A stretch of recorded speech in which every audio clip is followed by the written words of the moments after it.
രേഖപ്പെടുത്തിയിരിക്കുന്നത് എന്ന് സ്വർഗം വിളിച്ചു പറയുമ്പോൾ ഈ ക്ഷേമത്തിന്റെ പദ്ധതി ഒന്ന് കണ്ടോ നമുക്ക് മുന്നോട്ട് പോകുവാൻ കഴിയുന്നുണ്ടോ? അതോ നമ്മുടെ മുന്നിൽ കാണുന്ന തകർച്ചകൾ, വീഴ്ചകൾ, ഞെരുക്കങ്ങൾ കണ്ടുകൊണ്ടോ? ആ തകർച്ചകൾ, വീഴ്ചകൾ, ഞെരുക്കങ്ങളൊക്കെ നമ്മുടെ ജീവിതത്തെ നയിക്കുന്നതാണെന്നുള്ള ചിന്തയോടുകൂടെ നമ്മൾ മുന്നോട്ട് പോകുന്നുവെങ്കിൽ ഒരു കാര്യം ഞാൻ വിളിച്ചു പറയാം, നമുക്കൊരിക്കലും മുന്നോട്ട് പ്രയാണം ചെയ്യാൻ കഴിയുകയില്ല. ഈ വീഴ്ചകൾ, തടസ്സങ്ങൾ, പ്രയാസങ്ങൾ നമ്മെ തകർത്ത് കളയാൻ ഇടയായി തീരും. ഒരിക്കലും ദൈവം ആഗ്രഹിക്കുന്ന ദൈവിക പദ്ധതിയുടെ അവകാശിയായി മാറുവാൻ നമുക്ക് സാധിക്കും. അങ്ങനെയാണെങ്കിൽ വചനം പഠിപ്പിക്കുന്ന ഒരു കാര്യമുണ്ടോ? ഒന്ന്, നീ നിന്നെ തിരിച്ചറിയണം.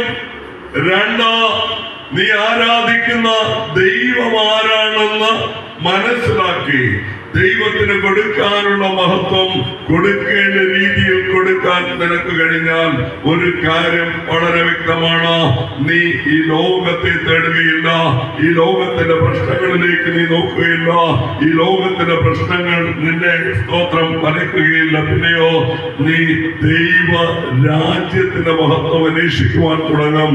നിന്റെ ജീവിതത്തിന് മേൽ ദൈവം ഒരുക്കിയിരിക്കുന്ന ആ അനുഗ്രഹത്തിന്റെ പദ്ധതിയിലേക്ക് നീ കയറുവാനിടയായി തീരും. നീ മാനമാത്രമായി തീരണ്ടയാണ്.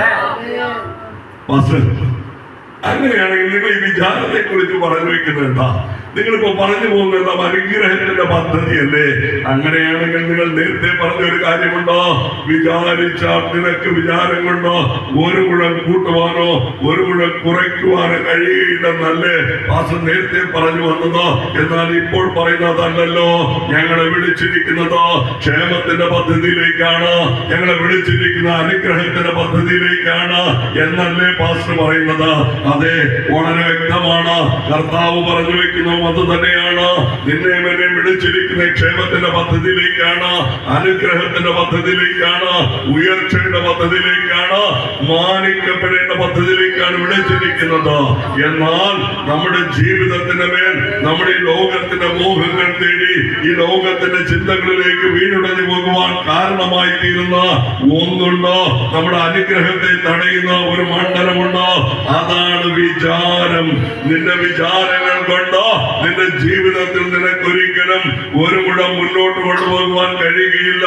നിന്റെ വിചാരങ്ങൾ കൊണ്ടോ നിനക്കെല്ലാം നേടിയെടുക്കാൻ കഴിയുകയില്ല. അത് ദൈവിക അനുഗ്രഹത്തെ തടയുന്ന ഒരു മണ്ഡലമാണെന്ന് തിരിച്ചറിഞ്ഞ വിചാരങ്ങൾ വിട്ട് നീ ദൈവത്തിന്റെ രാജ്യവും നീതിയും അന്വേഷിക്കാൻ